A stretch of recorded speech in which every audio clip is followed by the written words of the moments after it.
dan lemahnya badan. Kenapa hatinya jadi lemah? Karena yang namanya maksiat ini penyakit. Maksiat, dosa itu penyakit. Yang namanya penyakit itu pasti melemahkan. Karenanya tadi kita sudah sebutkan pertemuan yang lalu. Maksiat, ketika orang melakukan perbuatan dosa maksiat, yang pertama kali diserang oleh maksiat itu apanya? Hatinya yang pertama diserang. Lemah hatinya, dia sakit hatinya. Dan terus menerus melemah hatinya sampai mati hatinya. Cahaya keimanan itu hilang dari hatinya. Adapun lemah pada badan, kenapa? Pokok badannya juga bisa ikut lemah.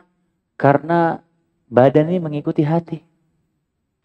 Karena badan mengikuti hati. Kalau hati seorang kuat, maka secara otomatis badannya akan kuat. Hati orang bagus, maka secara otomatis seluruh badannya akan bagus. Kata Nabi SAW, Inna fil jasadi mudghah. Idza salaha, salahal jasadu kulluhu. Idza fasada, wa idza fasadat, fasadal jasadu kulluhu. Ala wahiyya al-qalb. Dalam badan manusia itu ada segumpal daging. Kalau segumpal daging ini bagus, seluruh badannya akan bagus. Kalau segumpal daging ini rusak, seluruh badannya akan rusak. Apa itu? Hati. Kata Nabi SAW, ala wahiyya al-qalb. Jadi kemaksiatan melemahkan hati dan badan. Ini diantara dampak buruk maksiat yang ke-7. Kemudian hadirin azanallahu wa iyyakum, dampak buruk maksiat yang berikutnya yang ke-8 kata Ibnu Qayyim, wa minha, ada diantaranya hirmanut ta'ah.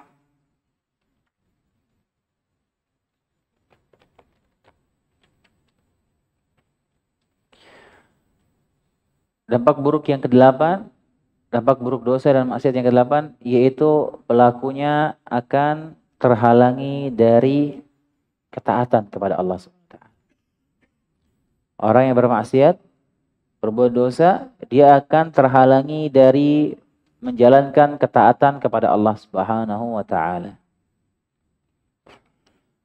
Falau lam yakun al-dhanbi 'uqubatan illa annahu yasuddu 'an ta'atin takunu badalah wa yaqta'u tariq ta'atin ukhra fatanqati 'alayhi bid-dhanbi tariq ats-tsalitsah thumma ar-rabi'ah wa halumma jarra. Kalau seandainya tidak ada hukuman bagi seorang yang bermaksiat kecuali akan dihalangi darinya melakukan ketaatan, maka itu sudah cukup baginya hukuman itu. Dia tidak bisa melakukan ketaatan gara-gara apa? Gara-gara dampak buruk dosa yang dilakukan. Dan dosanya ini akan menghalangi dia dari melakukan kebaikan yang satu, melakukan kebaikan yang kedua, melakukan kebaikan yang ketiga, dan begitu seterusnya. Fatanqati'u anhu bidzambi ta'atun katsirah, maka dosanya itu akan menghalangi dia dari banyak ketaatan. Ya, karena orang yang ketika dia bermaksiat kepada Allah Subhanahu wa taala, dia bukan hanya akan terhalangi dari satu atau dua ketaatan, akan tapi dia terhalangi dari banyak ketaatan kepada Allah Subhanahu wa taala sejauh mana dia tenggelam dalam maksiatnya. Kenapa bisa demikian? Karena ketika waktu seseorang dia gunakan untuk bermaksiat kepada Allah Subhanahu wa taala, maka secara otomatis waktu tersebut akan menyibukkan dia dari ketaatan kepada Allah Subhanahu wa taala. Padahal kita sama-sama tahu tujuan Allah menciptakan kita di muka bumi ini apa? Untuk beribadah kepada Allah Subhanahu wa taala. Karena seharusnya seorang mukmin itu menjadikan semua waktunya itu bernilai ibadah. Seorang mukmin seharusnya dia menjadikan semua waktunya sehari-hari itu bernilai ibadah. Kalau 1 detik saja, 1 menit saja, 1 jam saja waktu kita terbuang tidak bernilai ibadah, maka hakikatnya kita merugi, hadirin. Hakikatnya kita merugi. Karena apa? Karena tujuan Allah menciptakan kita ini untuk beribadah kepada Allah Subhanahu wa taala. Ketika ada waktu kita terbuang nggak bernilai ibadah, maka kita rugi otomatis. Terlebih lagi kalau waktu yang terbuang itu dipakai untuk bermaksiat kepada Allah Subhanahu wa taala. Yang seharusnya semua waktu kita itu bernilai ibadah, seharusnya ya. Hakikatnya semua waktu kita itu harus bernilai ibadah karena Allah menciptakan kita untuk beribadah kepada Allah. Kalau ada waktu kita kebuang sia-sia nggak bernilai ibadah, kita rugi. Apalagi waktu dipakai bermaksiat. Bagaimana caranya saat semua waktu kita bernilai ibadah? Bagaimana caranya supaya semua waktu kita sehari-hari bernilai ibadah? Bagaimana hadirin? Gimana caranya? Ah, sahih. Ya, kan kita diciptakan untuk beribadah kepada Allah. Bagaimana caranya supaya semua waktu kita ini berjalan bernilai ibadah? Caranya kita mainkan di niat kita. Karenanya seorang mukmin yang cerdas, dia akan berusaha meniatkan kebaikan dari semua aktivitas yang dia lakukan. Ini penting. Mungkin kelihatannya sepele, tapi ini penting. Serius. Kita makan siang. Antum ke warung Padang, makan nasi Padang, makan siang, makan Padang. Udah makan perkara yang mubah. Udah makan, antum kenyang, selesai. Nggak dapat apa-apa. Tapi kalau antum makannya, antum niatkan karena Allah Subhanahu Wa Taala, dia niatkan semoga dengan makan ini Allah memberikan anak tenaga untuk bisa beribadah, sholat berjamaah, untuk bisa mengajar. Misalnya, makan antum tuh berpahala. Antum mau tidur malam, niatkan karena Allah SWT mau istirahatkan badan supaya nanti malam bisa bangun tahajud, supaya bisa bangun subuh lebih awal, nggak terlambat, bisa semangat sholat subuhnya, nggak ngantuk. Dia tidur karena Allah, tidurnya berpahala hadirin. Berpahala. Antum mau pergi main futsal misalnya. Atau main futsal, bisa semangat langsung lapangan main futsal, selesai sudah tuh 2 jam, selesai udah gitu aja udah. Nggak dapat apa-apa, nggak dapat pahala. Kebuang waktu 2 jam bermain futsal. Atau misalnya antum lagi mau nge-gym misalnya. Udah nge-gym. Selesai nge-gym 2 jam, udah kebuang sia-sia atau 2 jam antum. Tapi kalau antum olahraganya, antum ke tempat fitness misalnya atau main futsal, niatkan karena Allah SWT. Ana olahraga supaya badan ana sehat, supaya ana bisa tetap menjalankan ketaatan kepada Allah SWT, supaya badan ana sehat bisa tetap sholat berjamaah di masjid, supaya badan ana sehat bisa tetap cari nafkah untuk anak istri ana. Antum olahraganya berpahala. Begitu orang mukmin yang cerdas. Dia menjalankan semua waktunya supaya tidak sia-sia, supaya berpahala. Nah, orang yang dia menyibukkan dirinya, yang terjumus dalam perbuatan dosa dan maksiat, otomatis dosa dan maksiat itu menyibukkan dirinya dari ketaatan kepada Allah Subhanahu Wa Taala, dan dia merugi. Dan bukan 1-2 ketaatan, bahkan banyak ketaatan. Bahkan bukan perkara amalan sunnah yang dia tinggalkan gara-gara waktunya keambil untuk bermaksiat, bahkan perkara wajib. Betapa banyak orang ketika dia bermaksiat dia meninggalkan sholat wajib. Banyak. Orang-orang yang pergi ke diskotik gitu misalnya, kira-kira sholat subuh berjamaah dia tinggalkan itu. Bahkan mungkin ditinggalkan sholat, benar-benar ditinggalkan sholat. Gara-gara apa? Gara-gara efek buruk dari maksiat yang dilakukan. Ketaatan kepada Allah dia tinggalkan, bahkan perkara yang wajib. Wal'iyadu billah. Kemudian kata Ibnu Qayyim, kullu wahidin minha khairun lahu minad dunya wa ma fiha wa ma 'alaiha. Setiap kebaikan yang dia tinggalkan gara-gara berkemaksiatan, hilang kebaikan itu dia tinggalkan ya karena kemaksiatan dilakukan, semuanya itu lebih baik daripada dunia dan isinya. Ketaatan yang dilakukan lebih baik daripada dunia dan isi. Dia tinggalkan gara-gara apa? Gara-gara waktunya kepakai untuk maksiat. Karena dunia ini hina di mata Allah SWT, hina di hadapan Allah SWT, nggak ada harganya. Ketaatan yang kita lakukan itu lebih baik daripada dunia dan isinya.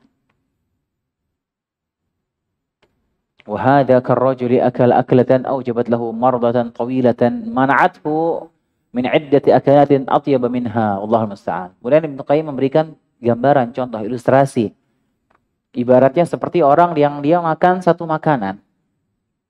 Dia makan satu makanan yang enak nih. Gara-gara makanan itu dia sakit.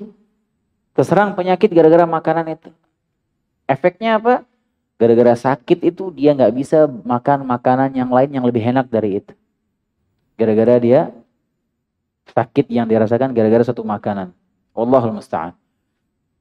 Kemudian yang berikutnya yang ke-9, wa minha anna al-ma'asi tuqassiru al-umr wa tamhaqu barakatahu wa la bud. Yang terdampak buruk dosa dan maksiat yang berikutnya, bahwasanya kemaksiatan itu memendekkan umur dan menghilangkan keberkahan umur, dan itu pasti, kata Ibnu Qayyim. Fa innal birra kama yazidu fil umr fal fujuru yaqsuru al umr. Yuqassiru al umr. Sebagaimana kebaikan itu, ketaatan, ibadah bisa menambahkan umur, demikian juga maksiat bisa mengurangi umur, kata Ibnu Qayyim. Kenapa Ibnu Qayyim bisa mengatakan demikian?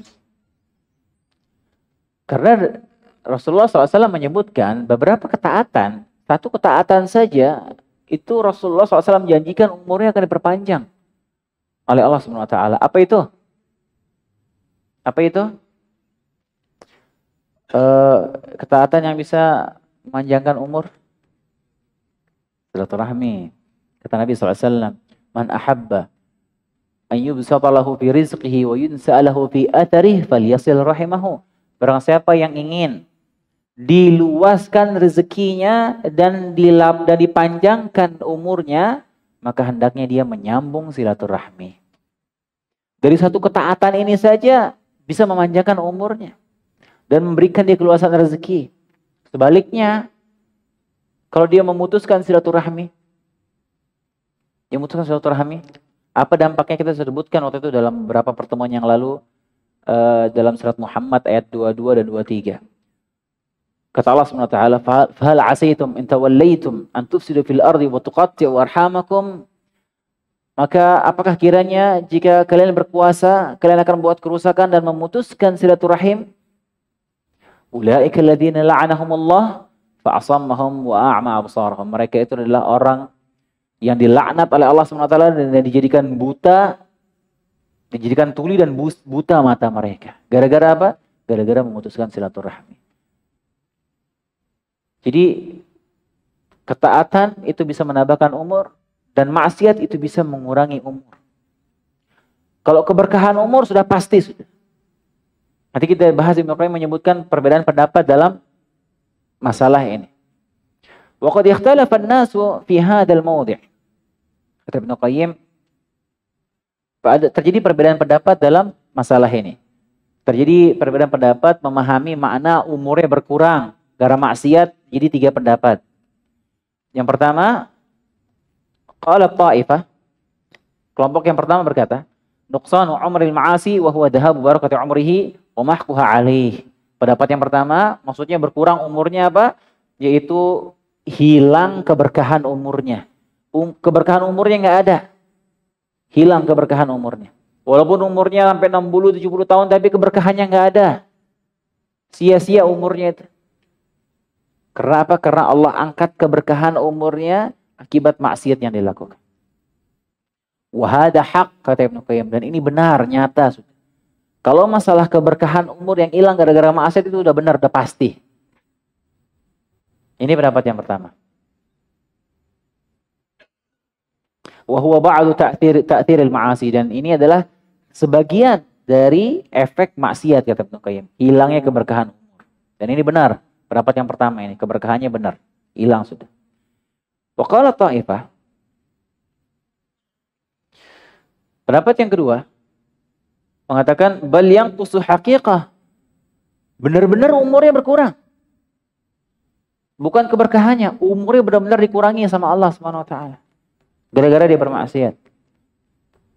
Kama yanqusu rizq, sebagaimana rezeki Allah bisa berkurang gara-gara maksiat. Umur juga bisa berkurang gara-gara maksiat. Ini pendapat kelompok yang kedua. Faja'alallah subhanahu wa ta'ala lil barakati fil rizqi asbaban katsirah tukathiruhu wa tazidu wa lil barakati fil umri asbaban tukathiruhu wa tazidu. Sebagaimana Allah Subhanahu wa taala menjadikan keberkahan rezeki itu dengan sebab yang banyak bisa menambah dan mengurangi, bisa menambah rezeki karena sebab yang banyak. Demikian juga Allah menjadikan keberkahan umur itu bisa bertambah dengan berbagai sebab. Sebagaimana rezeki bisa bertambah dengan berbagai sebab, Allah juga jadikan umur bisa bertambah dengan berbagai sebab. Qalu la tamtani'u ziyadatu umri bi asbabin kama yanqusu bi asbab. Demikian juga umur bisa jadi umur itu bertambah karena sebab dan juga bisa berkurang karena sebab. Kata Ibnu Qayyim, kata kelompok yang kedua. Jadi sebagaimana rezeki bisa bertambah karena sebab ini dan sebab itu, demikian juga umur bisa bertambah dan berkurang karena sebab-sebab tertentu. Fal arzaq wal ajal was sa'adat was syaqawah. Rezeki, ajal, kebahagiaan, kesengsaraan, was sihhatu was saqam wal marad, kesehatan dan sakit, wal ghina wal faqr, kekayaan dan kemiskinan. In kanat biqada'ir rabb, walaupun itu semuanya pasti karena tergantung takdir Allah Subhanahu wa taala, fahuwa yaqdi ma yasha'u bi asbabin ja'alaha mujibatan li musabbibatiha muqtadiyatan laha. Dan juga Allah jadikan walaupun itu takdir Allah semuanya yang tadi itu perkara-perkara tadi, tapi Allah menjadikan sebab-sebab, Allah jadikan alasan akibat itu terjadi. Jadi semuanya umur, rezeki, sengsara atau bahagianya seseorang, dia kaya atau dia miskin, semua takdir Allah. Tapi Allah jadikan sebab-sebab yang menjadikan itu terjadi. Karena sunatullah alis hukum sebab akibat. Ini pendapat yang kedua. Kelompok yang kedua. Dan ini nyata ya. Orang kalau dia melakukan ketaatan kepada Allah Subhanahu wa taala, Allah jadikan hidupnya berkah. Kata Allah Subhanahu wa taala, "Man 'amila salihan min dzakarin aw untha falanuhyiyannahu hayatan thayyibah. Walanajziyannahum bi ahsani ma kanu ya'malun." Barang siapa yang beramal saleh, laki-laki maupun perempuan, dan dia beriman, maka Allah akan berikan kepadanya kehidupan yang baik. Dan Allah akan berikan dia balasan lebih baik dari amalan yang dia lakukan. Ini dampak buruk dari ibadah. Allah jadikan hidupnya berkah, hidupnya penuh dengan kebaikan, hidupnya bagus, hidupnya indah. Karena ketaatan yang dilakukan. Sebaliknya, kok dilakukan keburukan, maksiat, Allah akan jadikan hidupnya, keberkahannya hilang. Hidupnya sulit, hidupnya buruk. Itu yang kedua, pendapat yang kedua. Pendapat yang ketiga, wa qala ta'ifatun ukhra, ta'thirul ma'asi fi muhqil umri innama huwa bi anna haqiqatil hayati huwa hayatul qalb. Nah, pendapat yang ketiga ini lebih ke tengah. Pendapat ketiga ini kelompok ketiga ini berpendapat bahwasanya bermaksiat itu dia menghancurkan atau mengurangi umur karena sesungguhnya kehidupan yang hakiki itu adalah kehidupan hati. Kehidupan hakiki adalah kehidupan hati. Walihada ja'ala Allah Subhanahu wa taala al-kafir mayitan ghairu hayy.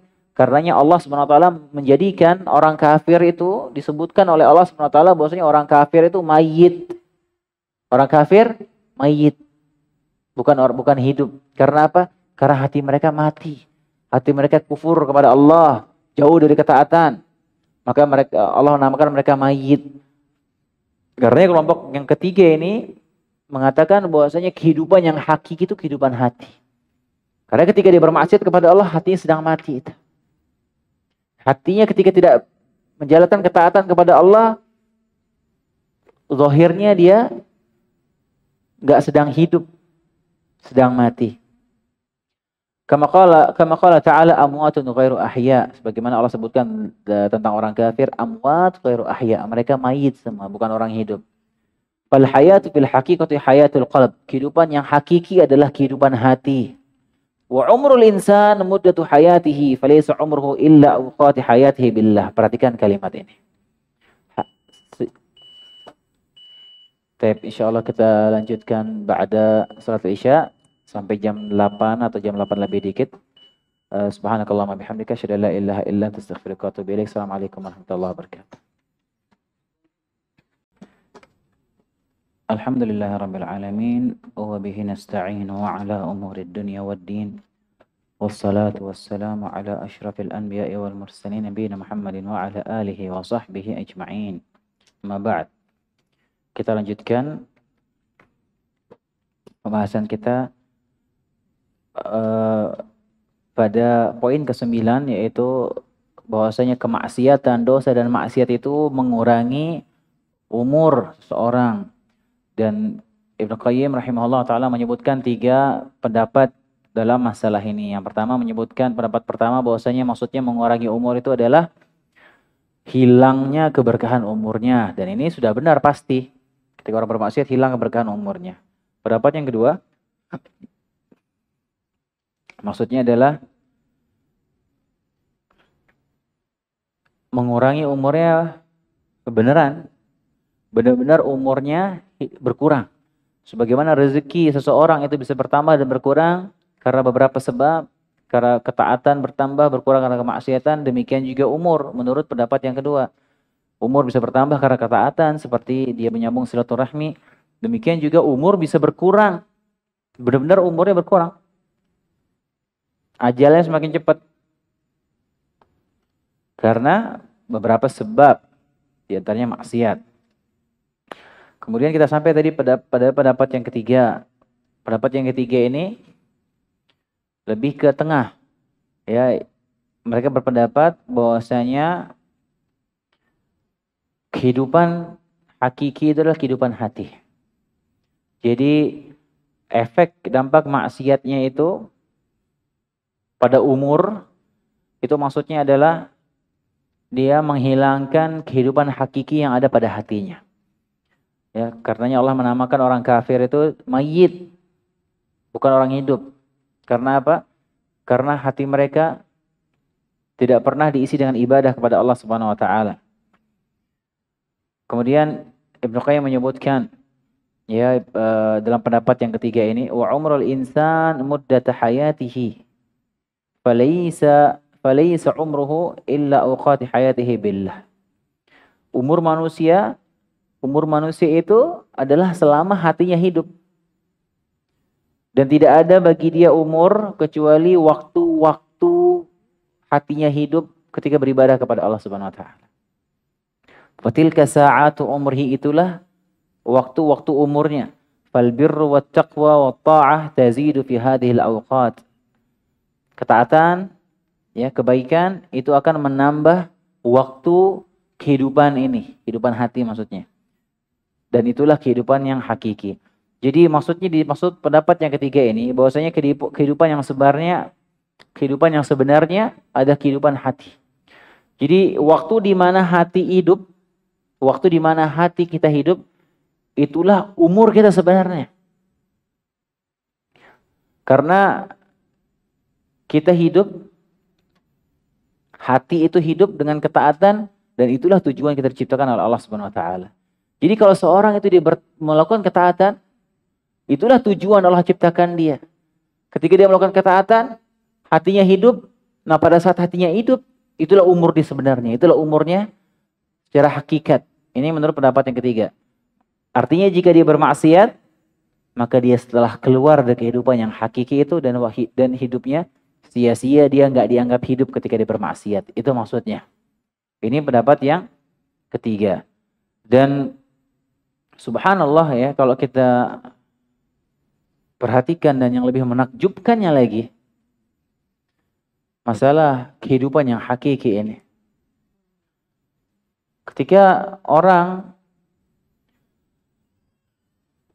yang dia menghidupkan hatinya, kehidupan yang hakiki menurut pendapat yang ketiga tadi, dia tidak berhenti, ya, kehidupannya tidak berhenti walaupun dia sudah meninggal dunia. Walaupun dia sudah meninggal dunia, tapi kehidupan yang hakiki itu seakan terus hidup. Padahal orangnya sudah dalam kubur. Dia sudah meninggal, sudah dalam kubur, tapi terus pahalanya masuk. Terus dia dapatkan pahala padahal dia sudah meninggal, mungkin sudah meninggal puluhan atau ratusan tahun yang lalu. Tapi pahalanya terus dia dapat. Karena apa? Karena kehidupannya hakiki. Dia mendapatkan pahala walaupun di dalam kuburnya. Itulah seperti para ulama. Bagaimana para ulama ya, ketika hidup mereka itu penuh dengan keberkahan, karya-karya ilmiah mereka, dan akan terus dia warisi sampai hari kiamat. Betapa banyak orang yang menyebutkan, contohnya misalnya Imam Syafi'i. Seluruh dunia, dalam dunia Islam, kenal siapa Imam Syafi'i. Dibaca buku-bukunya, dipelajari kitab-kitabnya, karyanya. Setiap kali orang menyebutkan namanya, dia didoakan. Imam Syafi'i rahimahullah, Imam Ahmad rahimahullah. Terus orang seluruh dunia mendoakan dia. Terus dia mendapatkan pahala padahal dia sudah dalam kuburannya. Ketika orang hidupnya berkah, walaupun dia sudah meninggal, dia akan mendapatkan pahala walaupun dia sudah dalam kuburnya. Sebaliknya, ada orang, dia masih hidup, masih berjalan di muka bumi ini, masih bergerak, tapi dia tidak mendapatkan pahala dalam hidupnya. Bahkan dia mendapatkan dosa. Lihat perbandingannya antara dua kehidupan ini. Kehidupan orang yang sudah dalam kuburnya dia mendapatkan pahala, dengan orang yang masih hidup benar-benar dia berjalan di muka bumi ini, buru-buru dapat pahala, malah dia berbuat maksiat, ngoleksi dosa. Waliyadzubillah. Inilah yang Allah sebutkan dalam surat Yasin ayat 12. Inna nahnu nuhyil mauta wa naktubu ma qaddamu wa atharahum. Sungguhnya kami menghidupkan yang telah mati dan kami catat baginya semua amalan yang telah mereka kerjakan wa atharahum, dan sisa-sisanya dan dampaknya setelah kematian itu Allah tetap catat walaupun dia sudah mati. Subhanallah.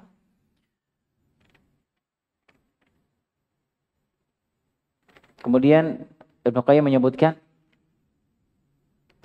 fal birru wat taqwa wat ta'ah tazidu fi hadhihi al-awqat allati hiya haqiqatu umrihi. Makanya kebaikan, ketaatan itu bisa menambahkan umurnya dia.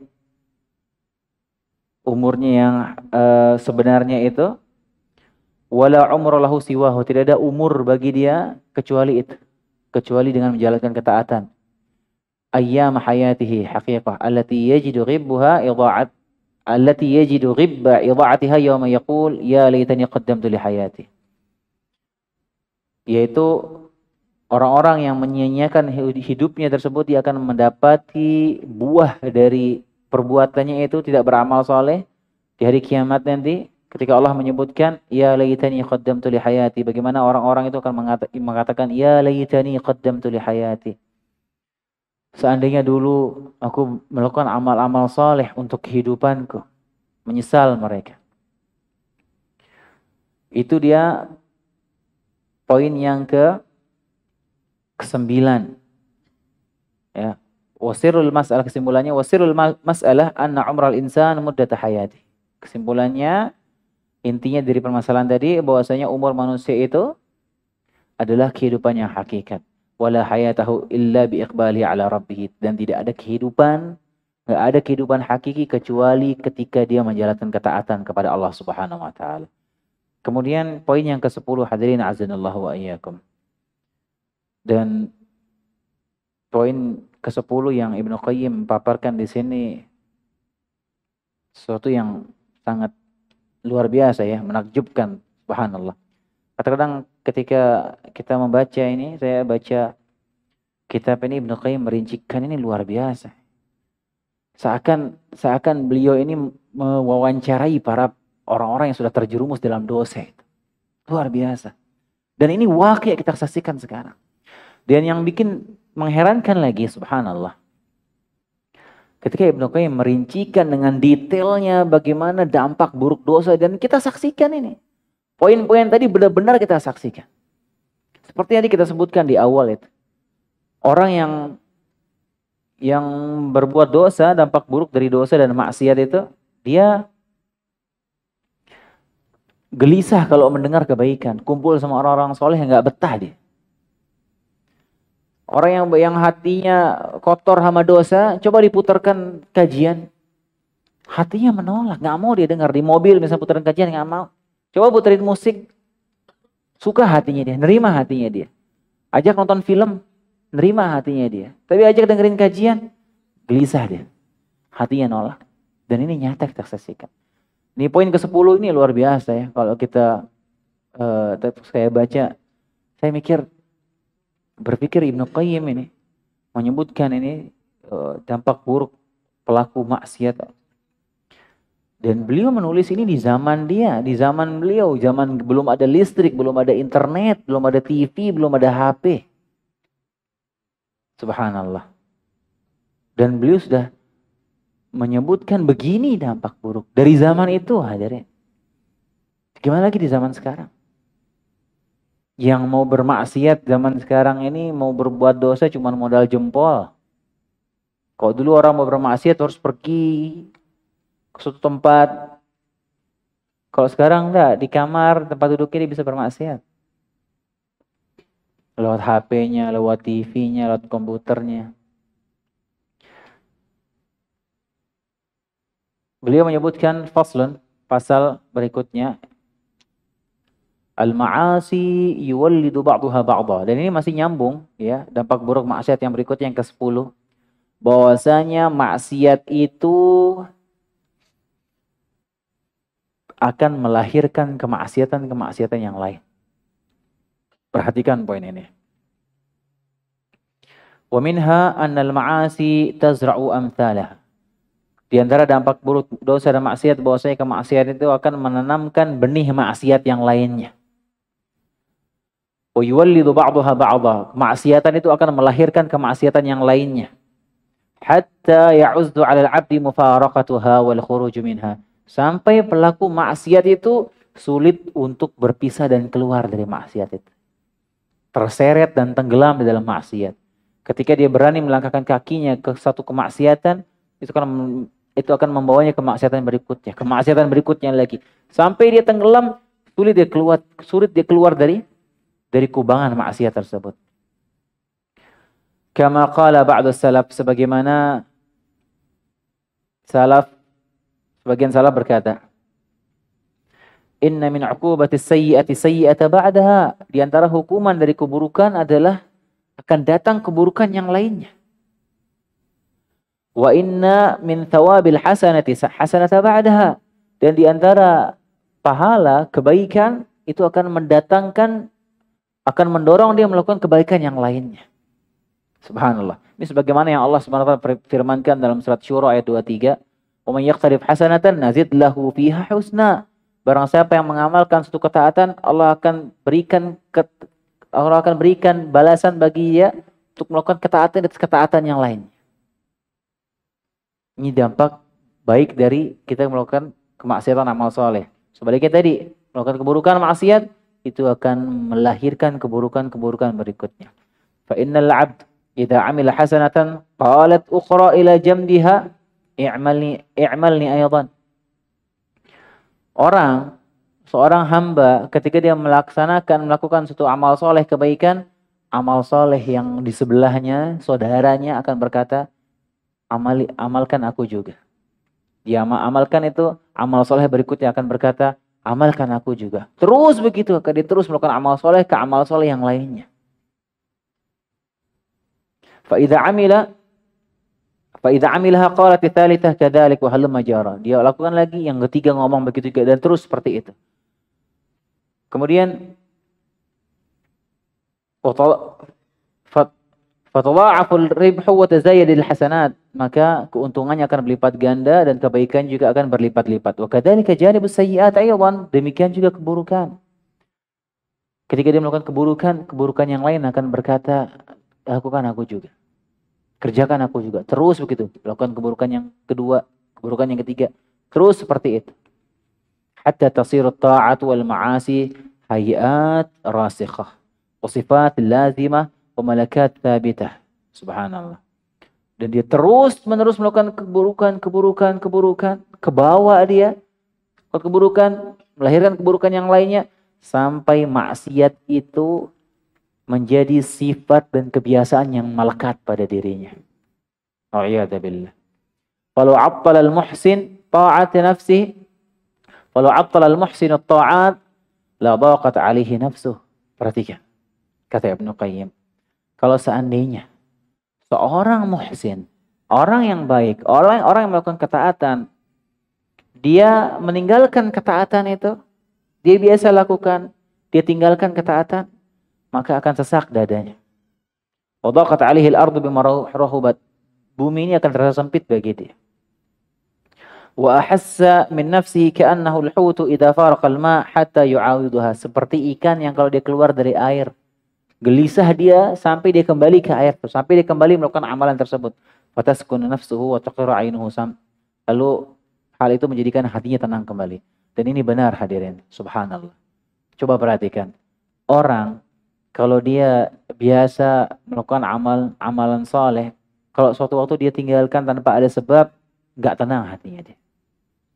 Orang yang biasa sholat qabliyah dan ba'diyah misalnya, sholat ba'diyah misalnya. Kalau suatu hari dia tinggalkan, nggak ada sebab, nggak ada uzur, dia tinggalkan, dia nggak sholat, pasti hatinya nggak tenang. Kapan hatinya kembali tenang? Kalau dikerjakan itu. Sholat dia tenang, tentram hatinya, bahagia dia. Orang yang dia biasa sholat tahajud misalnya, kalau suatu malam ditinggalkan tahajud, gelisah dia, nggak tenang dia. Hatinya nggak tenang. Allah jadikan ketenangan hati ketika dia melakukan ketaatan tersebut. Subhanallah. Dan ini nyata. Dan ini benar. Karenanya, sebagaimana kemaksiatan tadi melahirkan kemaksiatan yang lainnya, demikian juga ketaatan. Ketika orang melakukan ketaatan, akan terbuka pintu ketaatan yang lainnya. Contoh misalnya, ya, orang yang pergi mau sholat berjamaah di masjid, hadirin. Ketika mendengar azan, dia berwudu dari rumahnya, kemudian di jalan ke masjid untuk melaksanakan ketaatan sholat berjamaah di masjid. Tujuannya satu nih dia. Dia mau pergi sholat berjamaah di masjid karena mendengar azan. Berapa ketaatan yang akan kebawa dengan satu ketaatan itu? Dia berwudu dari rumahnya, jalan ke masjid itu sudah pahala.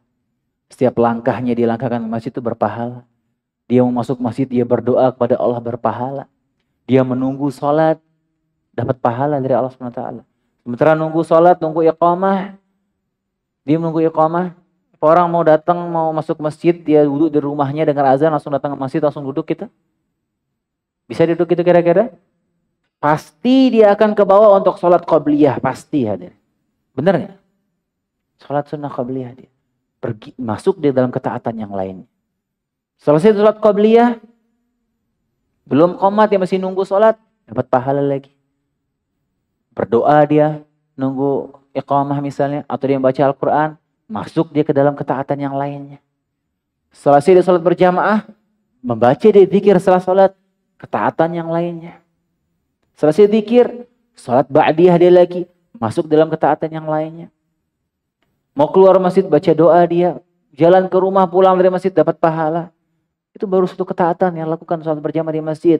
Akan menggiring dia ke dalam ketaatan-ketaatan, rantai ketaatan yang lainnya, subhanallah. Ini baru kita berbicara tentang sholat berjamaah. Bagaimana dia ketika dia melangkahkan kaki dalam suatu ketaatan, dia akan kebawa dalam ketaatan yang lainnya. Karenanya ketika seorang dia berusaha melangkahkan kakinya menuju ketaatan, dia berusaha, maka dia harus bersabar. Harus dia berusaha bersabar menjalankan ketaatan itu. Karena terkadang orang ketika dia menjalankan ketaatan, dia nggak bersabar, kena godaan setan, dia goyang. Apalagi orang-orang yang baru hijrah misalnya. Orang yang baru hijrah, baru dia memakai jilbab misalnya, terkadang bagi dia mungkin berat. Lingkungannya, ya gimana kehidupannya biasanya, belum ada yang mencibirnya, dicemooh orang, berat. Maka harus dia bersabar. Ketika dia berusaha bersabar dalam satu ketaatan, maka tinggal tunggu waktunya, dia akan tergiring ketaatan-ketaatan yang lainnya sampai dia nyaman di rel ketaatan tersebut. Nggak enak dia kalau mau keluar lagi. Sebaliknya, kalau orang dia menjerumuskan, mulai melangkahkan kakinya menuju kemaksiatan, maka kemaksiatan akan menyeretnya kemaksiatan-kemaksiatan yang lainnya. Sebagaimana salah memberikan contoh ibarat orang yang dia keluar dengan pakaian jubah putih bersih dan dia akan melewati jalanan yang berlumpur. Dia keluar pakai baju putih, dia akan melewati jalanan yang berlumpur. Kira-kira ini orang yang pakai pakaian putih ini apa langsung nyebur ke lumpur itu jalan begitu saja? Tentunya tidak. Dia akan berusaha menjaga bajunya supaya nggak kotor, dia cari langkahnya hati-hati supaya nggak kena cipratan lumpur tersebut. 1-2 langkah kena cipratan 1, kotor 1 titik. Jalan lagi kena lagi kotor 1 titik, kena lagi kotor 1 titik sampai banyak titik lumpur di bajunya. Sampai akhirnya apa? Sudah nggak peduli dah. Sekalian kotor deh, jalan lumpur kotor semua. Kan begitu perumpamaannya. Begitulah perumpamaan orang ketika dia melangkahkan kakinya menuju kemaksiatan. Awalnya ketika dia mau melakukan itu, awalnya orang yang beriman pasti ada rasa takut dalam hati. Takut dia. Menjaga diri dia dari kemaksiatan itu. Terus dia ke langkah berikutnya digoda sama syaitan, ragu-ragu dia. Terus lagi digoda lagi, mulai dia coba satu. Mulai dia coba satu sembunyi-sembunyi. Digoda lagi, coba lagi kemaksiatan yang lain. Coba lagi, coba bermaksiat yang lain. Sampai dia tidak peduli lagi dengan maksiat. Nggak peduli omongan orang, dia sudah nyaman dengan maksiat. Begitu cara setan langkes, khutwah-khutwah menjebak manusia wal'iyadzubillah. Kemudian Ibnu Qayyim melanjutkan. Tadi menyebutkan kalau orang yang melakukan ketaatan, orang yang baik ketika dia meninggalkan ketaatan itu sesak hatinya dia. Nggak tenang dia sampai dia menjalankan ketaatan yang biasa dilakukan. Sebaliknya walau abtalal mujrimul ma'siyah. Adapun orang yang mujrim, pelaku maksiat, ketika dia meninggalkan maksiat, dia biasa melakukan maksiat, kemudian dia meninggalkan maksiat, wa aqbala ala ta'ah, kemudian dia coba melakukan ketaatan, daqat alaihi nafsuhu wa daqa sadruhu. Sesak dadanya dia. Ketika orang yang biasa melakukan maksiat, dia melakukan suatu ketaatan, tidak akan tenang hatinya, gelisah dia, sesak dadanya. Hatta yu'awiduha, sampai dia kembali ke kemaksiatannya itu. Karena hatinya memberontak. Dia mencoba meninggalkan kemaksiatan, melakukan ketaatan, hatinya berontak. Gelisah dia. Sampai dia kembali melakukan ketaatan. Sebaliknya yang kita sebutkan, kebalikan dari yang kita sebutkan tadi sebelumnya. Hatta inna katsiran minal fussaq. Perhatikan ini kalimat yang sangat luar biasa disebutkan oleh Ibnu Qayyim di sini. Tentang orang pelaku maksiat. Hatta inna katsiran minal fussaq la yuwaqi'ul ma'siyah min ghairi laddatin yajiduha wa la da'iyatin ilaiha illa lima yajidu min alami mufaraqatiha. Subhanallah. Sampai-sampai sebagian orang fasik, sebagian ahlu maksiat yang sudah benar-benar dia tenggelam sama maksiatnya, dia melakukan kemaksiatan, dia sudah tidak merasakan lagi kelezatannya. Saking sudah tenggelam di dalam maksiat, ketika dia melakukan kemaksiatan itu, dia sudah tidak merasakan nikmat lagi dari maksiat itu dengan rasakan enak lagi. Tidak ada merasakan kelezatan dari maksiat itu. Gak ada pendorong dia untuk melakukan maksiat itu, tapi terus dilakukan. Kenapa dia nggak bisa tinggalkan? Padahal dia sudah tidak bisa merasakan kelezatan dari kemaksiatan itu dilakukan. Kenapa dia nggak bisa tinggalkan? Karena hatinya sudah terjebak sama maksiat itu. Hatinya merasa sakit kalau berpisah sama maksiat itu. Seakan-akan dia tersandera sama maksiat itu. Wal'iyadzubillah. Dan ini nyata hadirin. Dan ini waqi'. Orang kalau dia sudah tiap hari minum khamar. Tiap hari dia mabuk minum khamar. Coba tanyakan dia. Orang yang sudah mungkin bertahun-tahun minum mabuk terus minum khamar terus bertahun-tahun. Coba tanya dia. Ada nggak dia rasakan kenikmatan minum khamar? Udah nggak nikmat dia rasakan itu. Bohong kalau dia bilang nikmat. Tapi kenapa dia masih terus lakukan? Karena hati nggak bisa berpisah dari kemaksiatan itu. Sudah tersandra dia hatinya dengan kemaksiatan itu. Kalau dia nggak lakukan, hatinya sakit. Dia pengen lakukan, padahal sudah nggak rasakan nikmat di situ. Dan ini mengerikan hadirin. Udah sampai ke titik itu, ini mengerikan. Wa'iyadzubillah. Luar biasa. Dan Ibnu Qayyim mendapati orang-orang seperti ini di zamannya. Di zaman belum ada listrik, belum ada internet. Di zaman belum ada tempat prostitusi, mungkin belum ada tempat diskotik. Di zaman beliau sudah mendapati orang yang sudah tenggelam dengan maksiat seperti ini. Wal'iyadzubillah.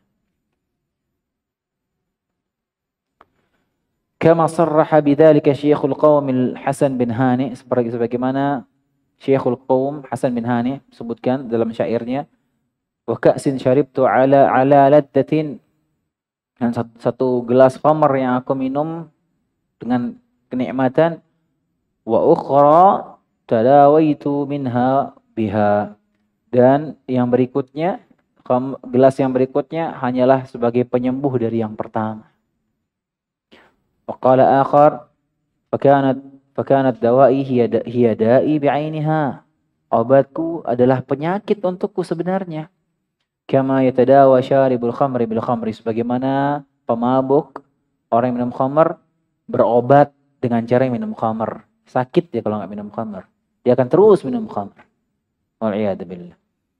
Wala yazalul abdu yu'ani ta'ah wa yu'allifuha wa yu'lifuha wa yuhibbuha wa yu'tiruha hatta yursilullah subhanahu wa ta'ala birahmatihi ilaihi malaikah ta'uzzuhu ilaiha azza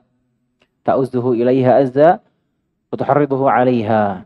Perhatikan kata Ibnu Qayyim, dan senantiasa seorang hamba berusaha menjalankan ketaatan kepada Allah Subhanahu wa taala, berusaha mencintai ketaatan-ketaatan tersebut sampai Allah kirimkan malaikat kepada dia untuk menolongnya melakukan ketaatan tersebut. Dipermudah oleh Allah, Allah kirimkan malaikat untuk menolongnya, memotivasi dia untuk terus melakukan ketaatan itu. Karena dia berusaha menuju ketaatan. Sebaliknya, wala yazalu ya'liful ma'asi wa yuhibbuha wa yu'tiruha hatta yursilullah alaihi syayatin fata'uzzuhu ilaiha azza. Orang senantiasa melakukan kemaksiatan, terus-menerus tenggelam dalam kemaksiatan, maka Allah kirimkan kepada dia setan-setan yang akan menolongnya melakukan kemaksiatan tersebut. Wal'iyadu billah. Fal awwalu qawwa jundat ta'ah bil madad fasaru min akbari awanihi. Yang pertama, semakin kuat dengan pertolongan pasukan dari Allah yang akan menolongnya melakukan ketaatan, maka dia berada dalam pertolongan untuk melakukan ketaatan. Wa hadza qawwa jundul ma'siyah bil madad. Yang sebaliknya, dia kuat tentara yang menolongnya untuk melakukan kemaksiatan, fakanu a'wanan 'alaiha. Dan ini setan-setannya akan terus menjadi penolongnya untuk memudahkan dia melakukan maksiat. Wal'iyadu billah. Mungkin demikian saja kajian kita hari ini, hadirin azanallah wa iyyakum. Kurang lebihnya mohon maaf. Insyaallah kita lanjutkan pada pertemuan berikutnya. Insyaallah lanjutannya di sini dampak buruk dosa dan maksiat yang ke-11, yaitu bahwasanya kemaksiatan itu melemahkan hati. Yang ke-12, kemaksiatan itu akan menjadikan hati tidak menganggap jelek kemaksiatan.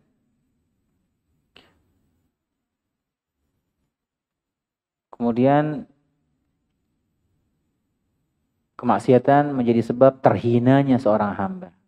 Insyaallah jika masih ada kesempatan kita lanjutkan pada pertemuan berikutnya. Nas'alullah ta'ala yuwaffiqna jami'an lima yuhibbu wa yarda wa yakhud bi aydina ila siratal mustaqim wa yaj'alana hudatan muhtadin wa yaj'alana mimman yastami'una al-qawl fayattabi'una ahsanah. Ulaika alladhina hadahumullah wa ulaika hum ulul albab. Wassallallahu ala nabiyyina Muhammad wa ala ali Muhammad wa akhiru da'wana alhamdulillahi rabbil alamin.